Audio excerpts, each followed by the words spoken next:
Okay. I've got to hit record. So I'm awesome. Yeah. That's okay. This is the important part. Yes, we're good to go, I think. And there's your screen. Okay, super. And you guys can see the screen. Yep. Perfect. Thank you. Okay, well, I'll do a little introduction, just so you guys know who we're talking to. Some of you in the room I know. I see Butch and Shannon in there and Katie, so we know you guys, and I apologize if you're going to hear some of the stuff you've already heard once before. But there's a little bit of an evolution on it. But I'm Phil Boyd. I'm the president, principal engineer with Welch-Comer Engineers. And Melissa? Hi, I'm Melissa Cleveland, and I'm one of the senior project managers here at Welch-Comer.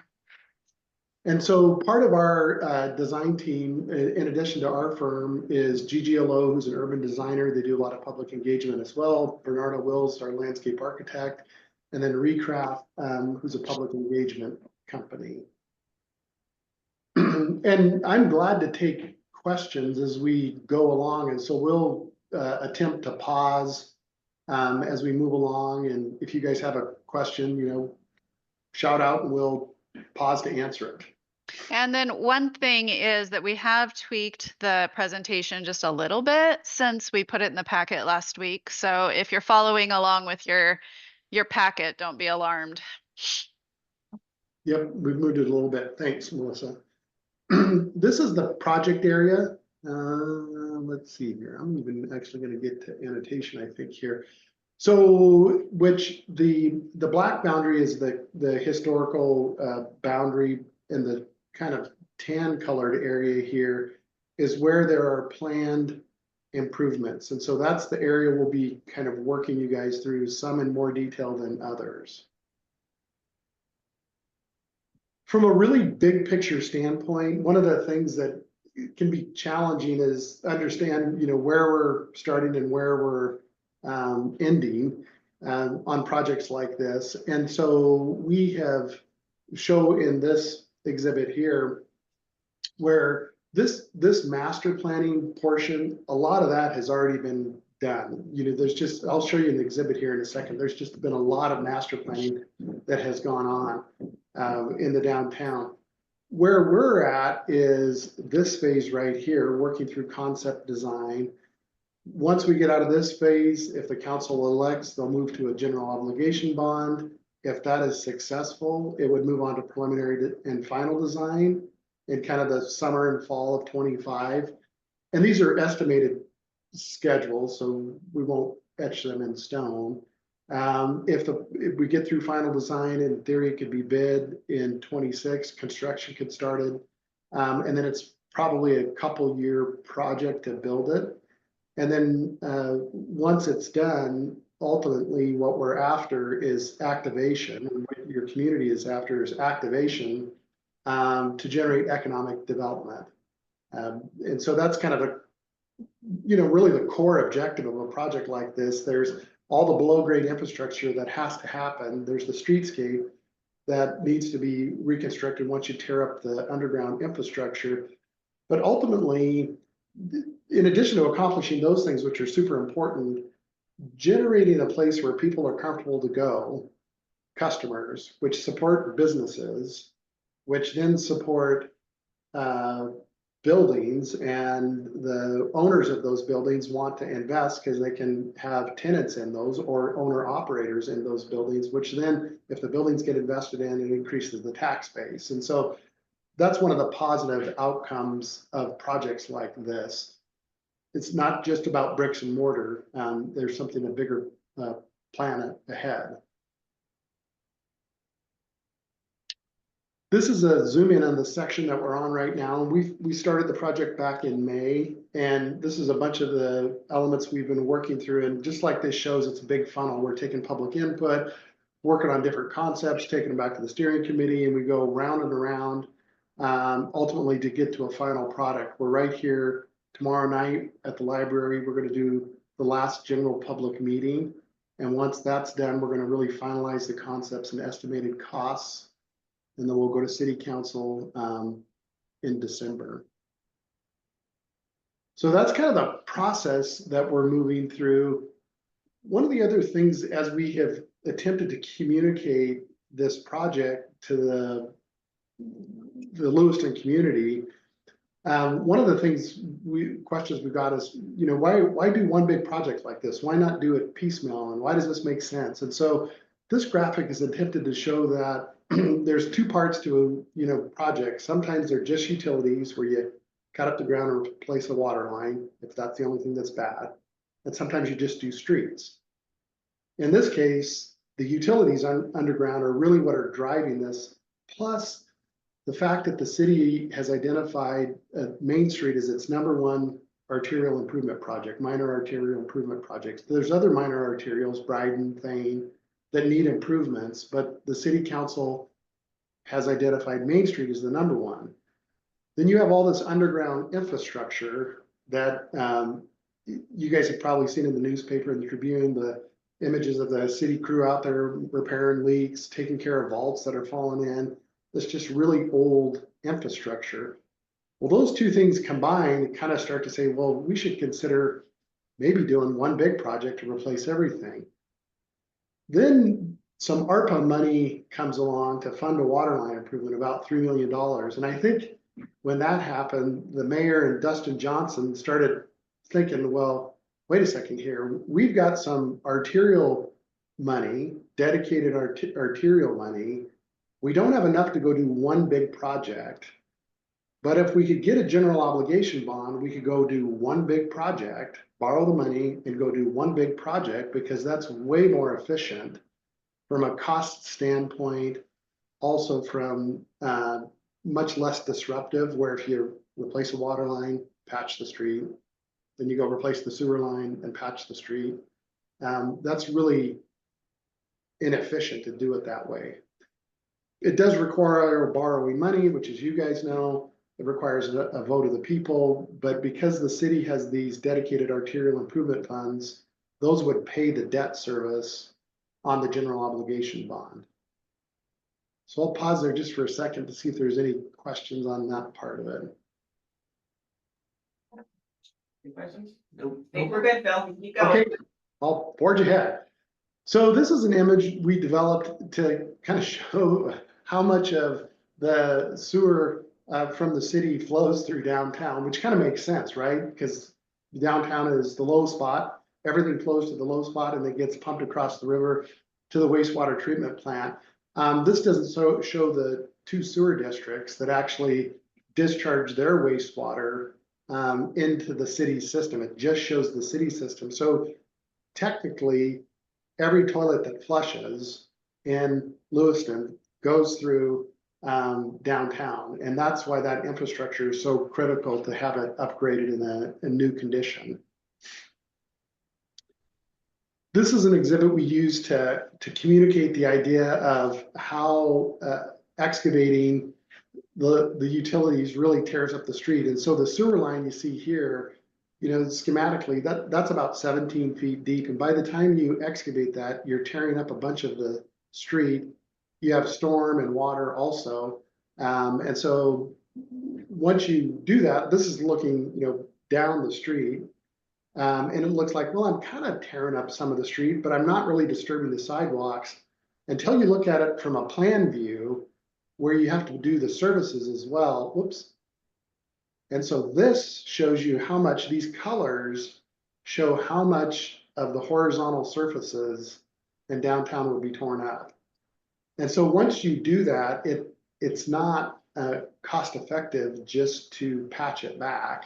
It's easier to just rip the street out from building face to building face, replace all the utilities and put everything back, because it's much more efficient to do it that way. The challenge, like I mentioned earlier, was how do you generate enough money to be able to go do a big project like this, one big project, because the city doesn't have, $20 or $25 million or $30 million sitting in their checkbook and their savings account to go do this. So you would need to get a general obligation bond to help fund it, which again, the city has the annual payment, so the taxes wouldn't go up. But do you think that that's more efficient? We're going to be paying interest on that general obligation bond. And so we did hypothetical comparison to look at two different scenarios. One is borrow and build, the general obligation bond, the option. The other one is just save money up. So start saving your money for 5 years and then go do one project, and save money for 5 years and go do another project. And you can think about this, it's analogous to the way you may manage your home. You either go borrow money to buy a home, or you could build one bedroom at a time. Not super efficient, but it's feasible to do that. Save up and build one thing at a time.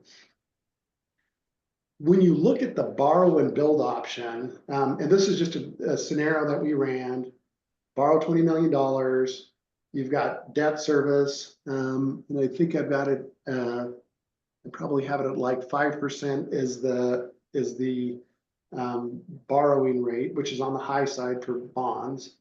20-year note, how much would the debt service be? 1.45 million a year. The city's annual funding that they have for arterial is like 1.8 million, and sometimes it goes higher than that. But that's the low end that Dustin Johnson told us. And so you could make your mortgage payment, so to speak, your geo bond payment with that. So this scenario kind of indicates if you get the authorization to borrow, you could pay for it with the funds you have now. So no tax increase, which is obviously a selling point. If you use the save and build option, the challenge with that, which is this purple option here, is construction inflation outpaces what you can get on your savings interest. Because if you're saving 4 or 5%, construction inflation is going to be 6 or 7 or 8% for two reasons. One, you guys are probably familiar with the cost of products are going up, so there's that component. But the thing that we struggle with in North Idaho, Eastern Washington is the labor pool. And because the labor pool is smaller, the labor cost is super high. And that's what we see driving construction costs. So if you were doing a project every 5 years, this purple line shows how much money you would have to save every single year. The city would have to save every single year to do a project every 5 years. And the reason it's so high early in, you're at $3 million a year, is because you're funding a project way out in 2045. And so it just doesn't make sense to create a sinking fund to save and build in a scenario like this. And plus you can see the difference of the overall cost when you throw in construction inflation is if you borrow and build, it's 20 million. If you save and build, it's 40 million. So hopefully that makes sense. You guys are kind of in this world, so it probably makes sense to you guys. Any questions? No. Okay. Okay. So then just moving on a little bit more about how our process, we went through a pretty robust public outreach. Many of you I've seen at the meetings there. Some of you we've met with individually as stakeholders. We had a steering committee the mayor had put together. We did a lot of outreach individually with property owners and business owners. We did a public survey and a business and property owner survey to try to get feedback. This map shows you the number of people we've communicated with in downtown. So the pink are all the people that we've talked to, and the blue are people that we've tried to talk to but hadn't been successful yet communicating with. Couple of high points on our public surveys, trying to gauge what would bring people downtown. Because again, we're trying to understand, besides good underground infrastructure, what would cause people to come downtown and support businesses, better connectivity and access. You can interpret that as more pedestrian friendly. Currently, the couplet configuration, the one ways each direction, those promote traffic movement and speeds. That's not super comfortable as a pedestrian. More event spaces, more shopping and restaurants, not a big surprise there.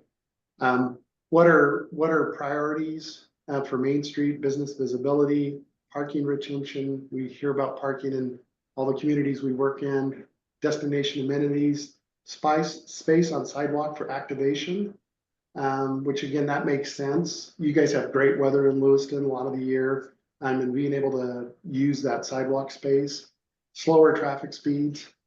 Very few people said, just leave it the way it is. So that, we thought at least we're doing the right thing, is trying to do something better, the city is. And then what's downtown lacking? Outdoor space, parking, again, not a gigantic surprise. Foot traffic, because again, foot traffic drives cash registers. And then attractive sidewalks were kind of the big ones we saw for the high points. So that kind of takes us, through some of the basis. Why did we start the project? What had we heard from the community? Why did the city start the project, I should say? What have we heard from the community? What our process is? We're going to get into a little bit more detailed stuff now. Melissa's going to jump into the traffic discussion. So I'll turn it over, and I'll advance slides for you, Melissa. Okay, sounds good.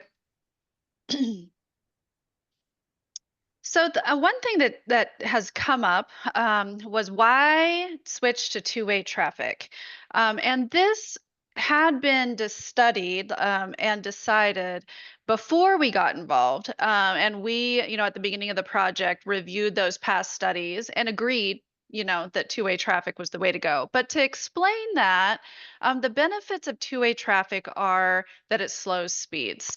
So when you have two lanes of traffic going in one direction, the motorist feels very comfortable because there's not a lot of friction, if that makes sense. When you have oncoming traffic, you kind of immediately feel a little less comfortable going fast, and so you slow down. It also would encourage bypass use, and I have some overview exhibits to kind of explain that in a few slides. But if we're encouraging slower speeds and people really want to take the fastest route because they're not going downtown, then it would encourage them to use the bypass. You're really lucky in that you already have this established bypass for people who just kind of want to, swing around downtown and not deal with driving downtown. And it has better visibility for pedestrians at crossings. Now, the example I gave there that Phil's kind of maybe pointing out, it shows when you have two cars going the same direction, the car in the outside lane blocks, or the car in the inside lane blocks the view of the car in the outside lane, being able to see a pedestrian. So somebody could be crossing the street, car A is slowing down for them, car B doesn't know it's happening. And so there's a lot of conflict caused by two-way traffic, or by two lanes of traffic in the same direction. Also, the benefit is just ease of access for motorists. Right now, with the couplet, if you are going to a certain business and you're looking for parking and you can't find parking, you just kind of have to circle all the way around to kind of get where you're going. And in the future, you can go two-way on each street. So if your destination's on D, you can just, start out going on D Street. It also allows a lot more flexibility on closing streets for festivals. In particular, and we'll show this in a couple slides too, we've determined that 3rd Street could just close altogether between Main and D because there's really very little purpose for that little tiny segment of street once there's two-way traffic on both streets. And 3rd Street could just year-round be a plaza space. And then it also allows us to remove 2 signals, which reduces cost and ongoing maintenance. Does that make sense to you? Anything that you guys have lived a long time with two-way with the couplet? So okay, so here is kind of an overview site plan of everything that this project encompasses. So we're all the way from the Blue Bridge and the roundabouts that we're proposing over on the west side, all the way over to the new intersection at 11th.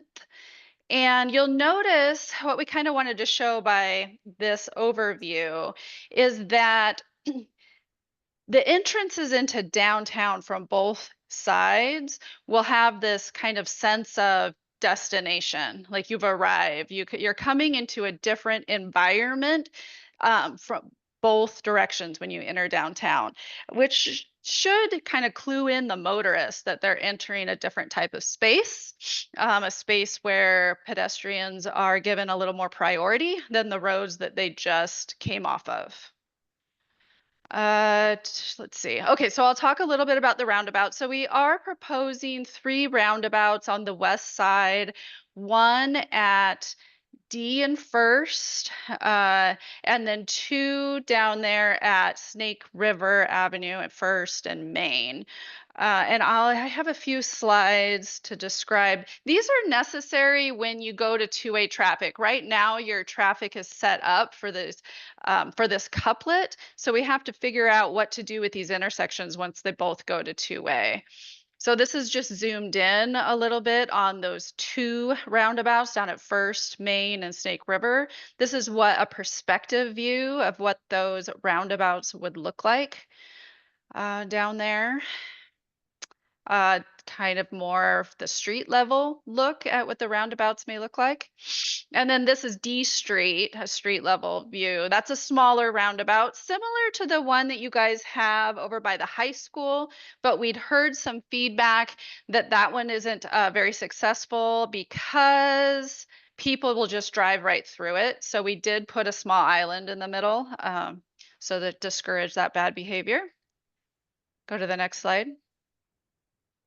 Okay, the biggest thing with these roundabouts is how it improves the travel patterns. So today, if you're coming from Snake River Avenue and you want to get into Clarkston, you have kind of these 2 paths, the pink and the orange that I drew out here. So you either have to turn, get on the bypass, get off the bypass, go onto D Street and circle around First and into town, or you have to go down, enter on Main Street, and then flip around using Third and First.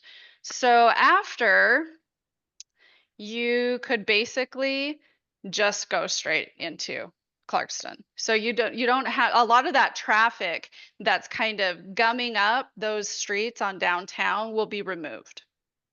So they won't have to make those movements anymore. We're just going to flip through these movements kind of real quickly because I just want to show that how much better the traffic movements are, like where you're trying to go from and to downtown, you know, from either Normal Hill or from the Snake River Avenue area. You'll have a lot better access,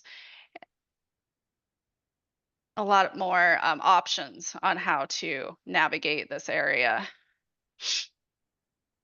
Okay. And then there's also, you know, the question, how are trucks going to navigate these roundabouts? And we've confirmed these are what's called a WB67, which is your large, you know, highway truck, freight truck. Today they come off the bypass, then they come down First and into Clarkston. That's the movement that they make. And so after we've confirmed that they still make those exact same movements. So they still just have 2 right turns. The curb lines are very similar. They don't really even get up on the truck apron, which is that middle part of the roundabout that's elevated just, you know, a few inches. And so they don't even have to get on the truck apron to navigate these roundabouts. So they'll be able to have basically the exact same access that they do today. And then of course, smaller trucks, which is the majority of trucks, they can make any movement at these roundabouts. So next slide. Oh, are we moving on? I can't remember what the next slide is. The next Okay. one's fine. Yeah. What questions do you have on the roundabouts, if any? Any questions? I don't think I think we're good. Okay. Okay.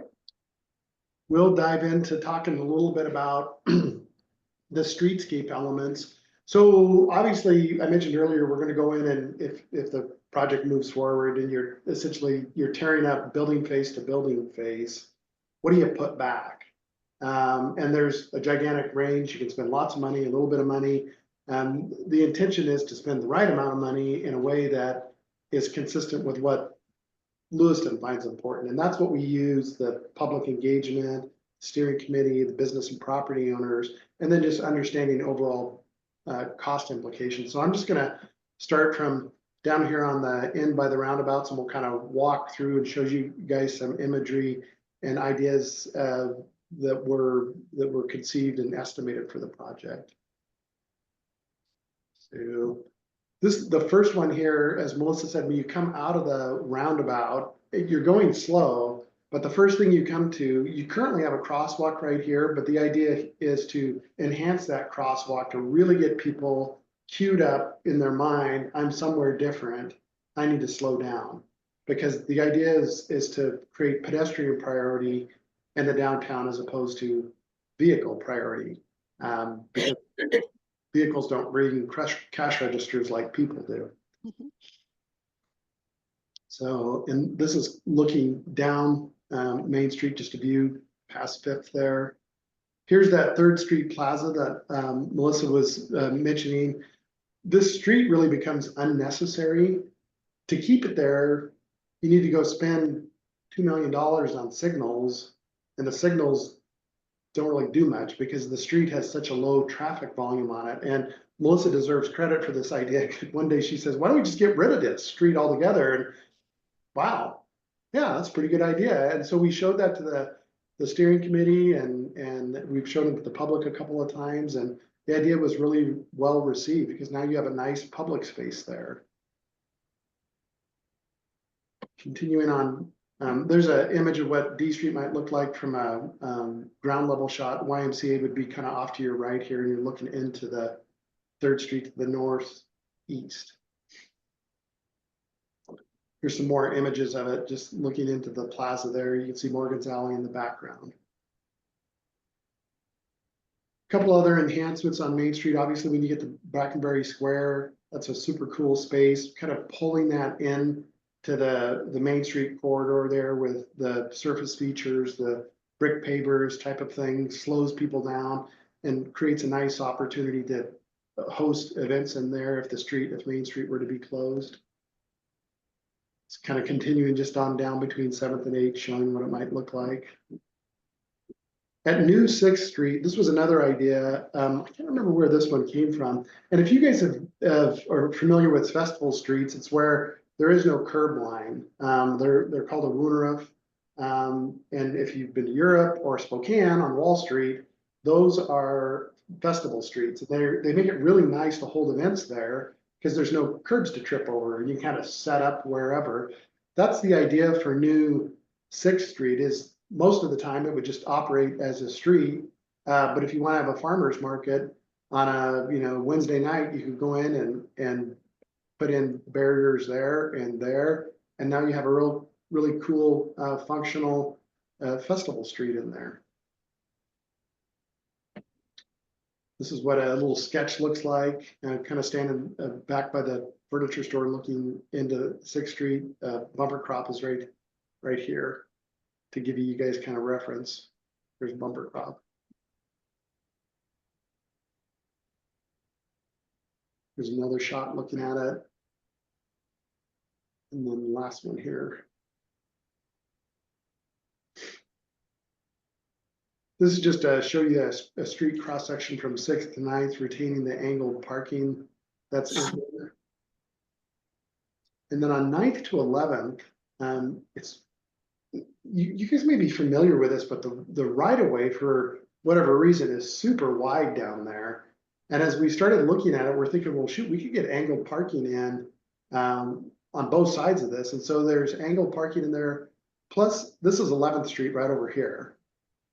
So there's enough width in there to get a boulevard feel in the middle of that. And again, that's that kind of entry feature that Melissa was talking about. Because remember, you could head westbound in this location. And so when you're coming down Main Street, you'd see this entry canopy and like, oh, I'm somewhere different. I'm going to slow down, which is a good thing. And then moving over onto D Street, this is the roundabout Melissa mentioned earlier. And one of the things that we noticed as we were studying kind of the downtown core, there's not you have the shared use path that comes from the levee down Fifth Street, and then it just ends at D. And so if you're riding your bike, you get down to D and there's like nowhere to go. And so, bicycles are anticipated to become a bigger mode of transportation with the advent of e-bikes. And so creating a safe space for people to use their e-bike with their kids can help draw that activity downtown. And we were looking at D Street and noticed that there's enough width in there to retain parallel parking and go in and put this shared use path here, dedicated shared use path. And it would head over here, and then you could actually make your way over to the kind of the narrow bridge that gets over to the levee bypass over by the course park there. But there's enough width there to accomplish that. And here's a cross section to show you what that looks like. So here you can see there's enough room to put a shared use path in there while still retaining an area that pedestrians can walk in. So we think that was a really cool idea. We showed it to the public, and it was well received at all the meetings we've conducted so far. And then continuing on to Fifth Street, as you can see, here's the shared use path coming here, southbound. You can see this is the different colored shared use path on D Street, and it in here it kind of disappears. And honestly, the reason it disappears is because we're still trying to figure out how to deal with that point of congestion, because it narrows up in that area and it becomes a real design challenge to successfully have peds and bikes working in that more congested area. So we haven't got all the way through that yet, but that's the reason it doesn't show up there. Melissa, anything else that I need to hit on these? Nope, I think you've got it. Okay. And then just a few more slides. We spent some time with transit, identifying where bus stops would remain or get slightly relocated. The bus stops that we've put in the design, the preliminary design, are for the larger buses. Currently use a smaller size bus, but they're larger size bus, 123 feet, I think, parking area for the bus that are ADA accessible. And then one of the other things that we working through the business and property owners is how to solve the delivery problem or challenge. Because right now, if there's a delivery, since it's a couplet, the delivery truck just stops in whatever lane they're in and delivers out of that lane, and vehicles just go around it. But when you have two-way traffic, like in most cities, you can't just do that. And there's not alleys on that service the north side of Main Street. So it becomes a challenge. And so the solution to that is using time restricted parking. And I'm sure you guys have been in other cities where you've seen this, where there's parking spaces that are parking spaces most of the day, but in the morning, for a certain period of time, they're time restricted. It's only for loading and unloading. And so again, we worked through that, the locations with some of the property owners. This is one down here we didn't have originally in, but after talking through with this property owner and that property owner, primarily this property owner, they get a lot of deliveries and needed a loading and unloading zone. Any questions? The thought there is that the parking is restricted, so that you would get deliveries in non-peak parking times of the day, like maybe the morning or before the lunch rush in the afternoon when you really need the parking.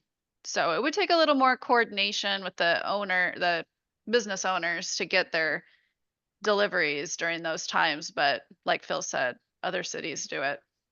Yeah. Okay, and then kind of the last thing here is parking counts. Parking is huge. Sometimes it's a real issue, sometimes it's a perceived issue. Like in a lot of communities, folks have a perceived parking issue here. Prior parking studies show that Lewiston actually has a pretty good parking situation. Probably needs a little more enhanced management as time gets busier and busier, as businesses get busier, hopefully. But we still worked really hard to get to a no loss, but you can see kind of how the parking numbers have changed block by block. Some have increased, some have decreased, but we still have a total gain of 4 parking spaces, which we consider that a significant win. By the time you put in these bus stops, which take up a huge amount of real estate. And also just like the curb bulbs, like the way that your streets are today, it's very abrupt. And so it's kind of hard to pull into those parking spaces and hard to pull back out. So ours are, going to be designed to be a lot more gradual, but they do take up more space. So we've worked really hard to try to maintain parking where we can. Yeah, and the other part of that curb bulb kind of entry and exit feature, like right in this area here. Right now, as Melissa said, those are very abrupt. Plus you guys have those channels that are behind the planters and leaves collect in there, and all that stuff has to be manually shoveled out of there. And so little areas like that are designed, and areas like this are designed that you can drive the street sweeper through them and you can drive the plow through them. Even though most of the time when we do these in cities, the plow guys tell us it's impossible to plow. But once the mayor explains to them they have to plow it, or the public works director, they figure it out, and it works fine. Okay. Last thing we were going to show you is just where we are headed. As I mentioned, we're doing the general open house tomorrow night at the library. And then in December, we're going to head to city council in 2 different meetings, show them kind of the final preliminary design, public feedback, because obviously they count on public feedback. And then potentially if they adopt the plan and decide to move forward with the revenue bond election in May, that would be the next big step. So that is what we have for you folks, and glad to go back and show you more slides or answer any other questions you might have. I had a question. Is the road size kind of staying the same? Are you widening the roads at all? Is the sidewalk size staying the same? We are actually, if anything, reducing the lane widths just a little bit, about a foot on each side. And so the sidewalks are getting a little bit wider. Okay. So this is the potential projected lane width is to go to 11 feet. Right now they're about 12 Yeah. feet. But the thing that it gives you is more pedestrian space in here and more amenity space as well. Yeah. And the narrower lanes also encourage people to drive slower. Again, you don't really want the motorist to feel super comfortable flying through your downtown. You want them to be slower, looking for people crossing the street, that type of thing. Looking for stores to stop in. Hey, I didn't know that store was there. Let me stop in. Yep, for sure. And so the parking lots, are they kind of staying the same, kind of like down by where the Center for Arts and History and the library, those parking lots will kind of still stay? Yes, Yep. the existing lots. Okay. You guys haven't done anything with those. Yeah. Yeah. No, the one thing we've done, sorry if I'm making you guys nauseous as I flash through these. The one thing that we're looking at is enhancing the crossings, Mhm. like right here. This is technically outside the project limits, but as you guys know, sometimes it would be nice to have that to be a little more enhanced. Right now, it's the flashing yellow. And so it might go into an RRFB, or when you push the button, the signs blink there, and maybe put a raised crossing in it as well. Right. And curb bulbs to kind of bring the pedestrian out and, So they're more visible. So, yeah.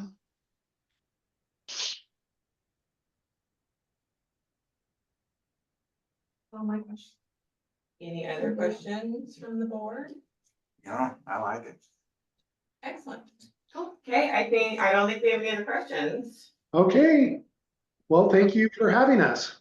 Hey, we really appreciate you. Thank you. See you Monday. Okay, bye. Thanks. No, the concepts are very exciting, I think. And it makes a lot of sense to do it in one time. The May 25 election requires just 50% plus one. And the key to potential passage of that is certainly no property tax increase. So that's been answered. I'm wondering, Jim, do you sense that there's council support for this concept? I think so. Good.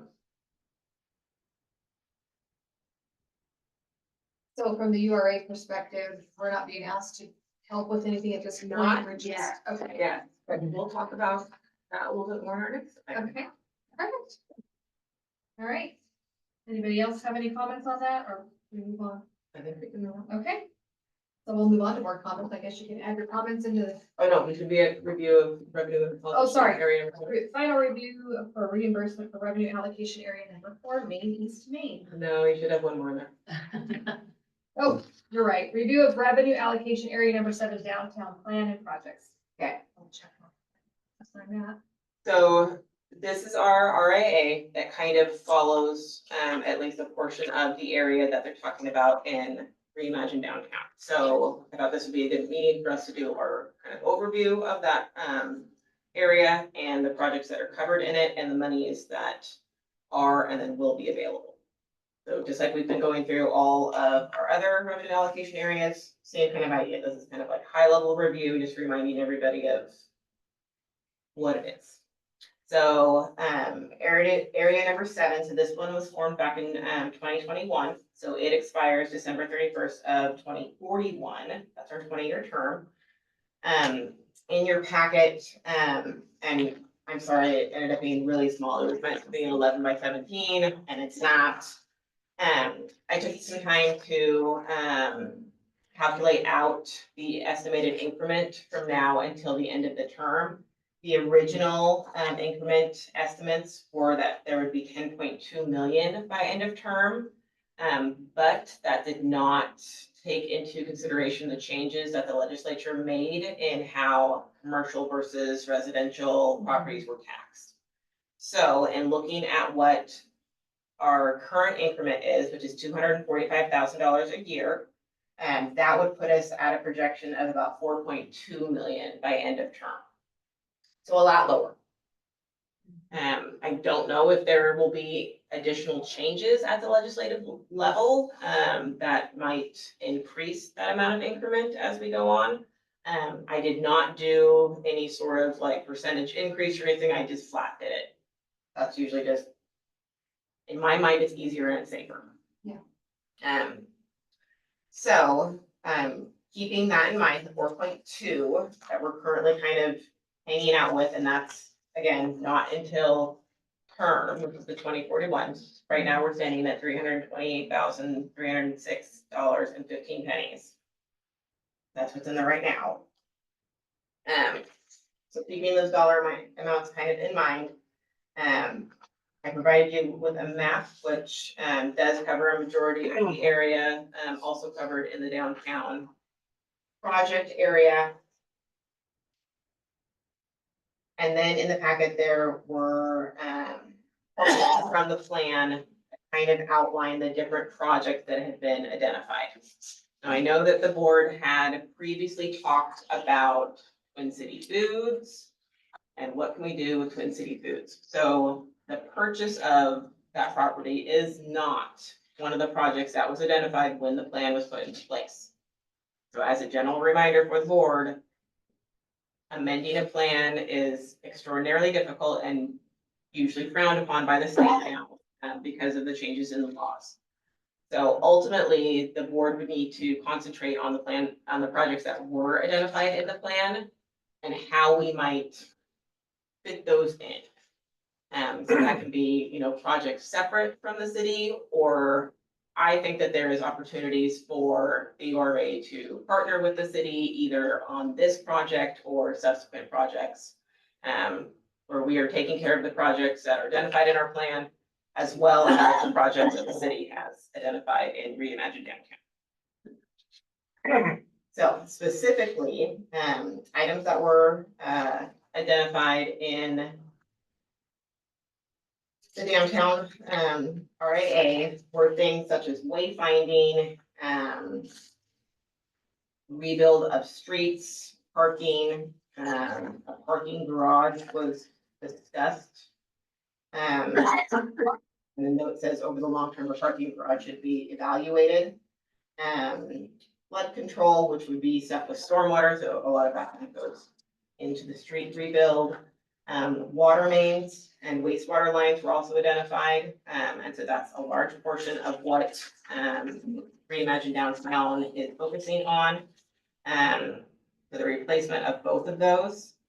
Pedestrian access, and specifically, our plan discussed pedestrian staircases, because there are 6 of those that link into downtown from the Normal Hill area. And at the time the plan was developed, there had been a lot of discussion about those staircases being dilapidated, kind of falling apart, in full repair. Not being used by people who work at the college and the hospitals as much as they possibly could be to encourage people to come downtown during their lunch hours and stuff. And so those were identified as a potential project to be, upgraded, that kind of stuff. And then, removal of light is just covered in all of them. So 7 areas. ADA is called out in like the project summary, that's included in what I provided you in the packet. But that kind of just goes hand in hand with some of the other, project items. It was not called out specifically as just doing ADA upgrades, but more likely that you would be doing those ADA upgrades, in conjunction with, correction of streets, repaving, repairs, those sorts of things. So, questions? Again, Katie, the estimated revenue will have through the end of the district's life. $4.2 million. $2 million. And it could potentially, like, I was very conservative when I calculated that out based off of the current increment we are receiving. So it could potentially be more. But based off the current increment that we are receiving, I don't know that we're gonna make it to the 10 million that was originally projected. So that doesn't go a whole long ways towards the potential project. Correct. It definitely, it definitely reduces the amount of stuff that, could possibly be completed. Yes.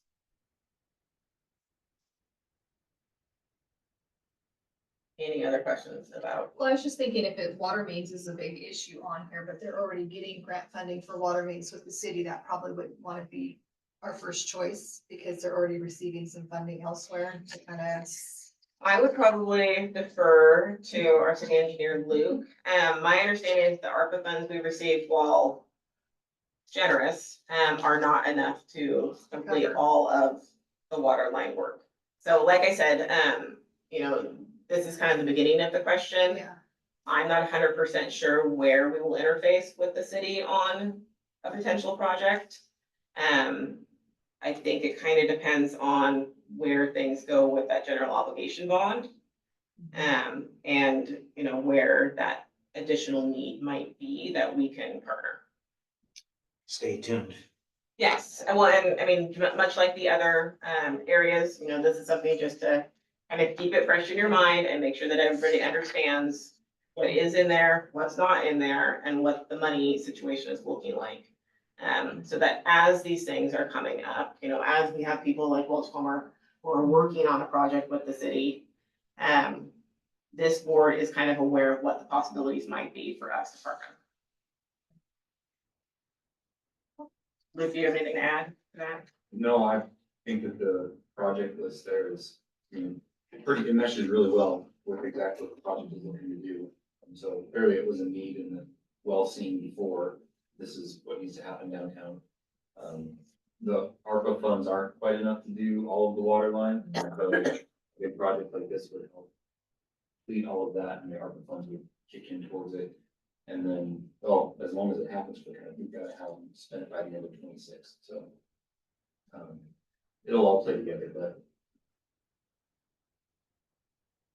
the opportunity to roll forward in Butner is really good, especially where the project is going to be entering into the idea of paring back, you know, that value engineering. So there will be things that kind of been dreamed about that are going to have to be cut back as necessary to just reduce the cost of the project.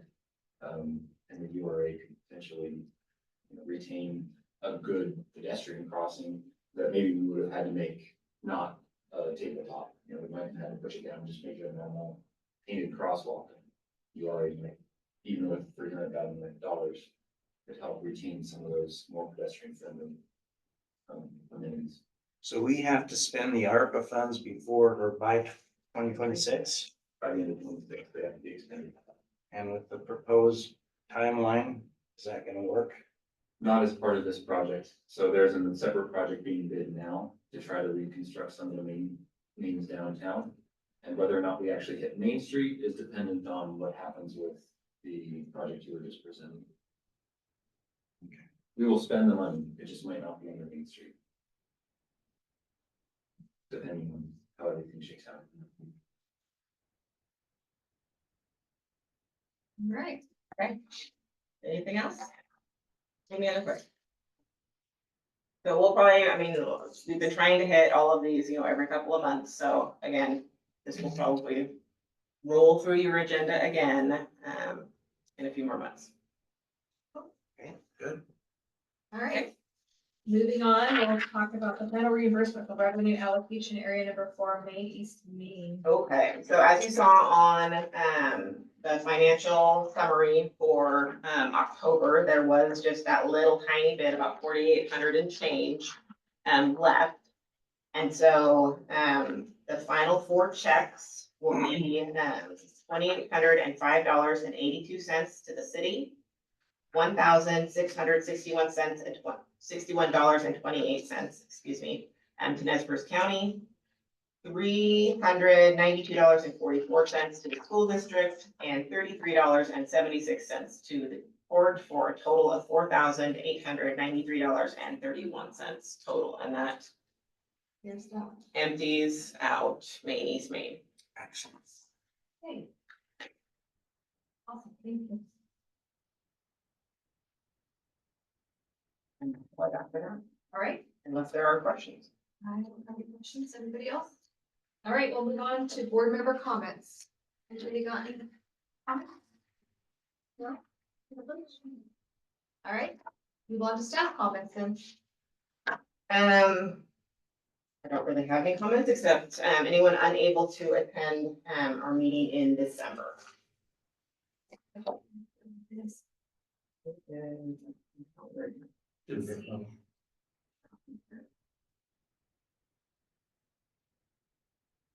Give me a shot. 10. Yeah. I will be- Yes, December 10th. I have no issues. I know. Tim and I volunteer to sing Christmas carols. Okay. Woohoo! Who's bringing treats?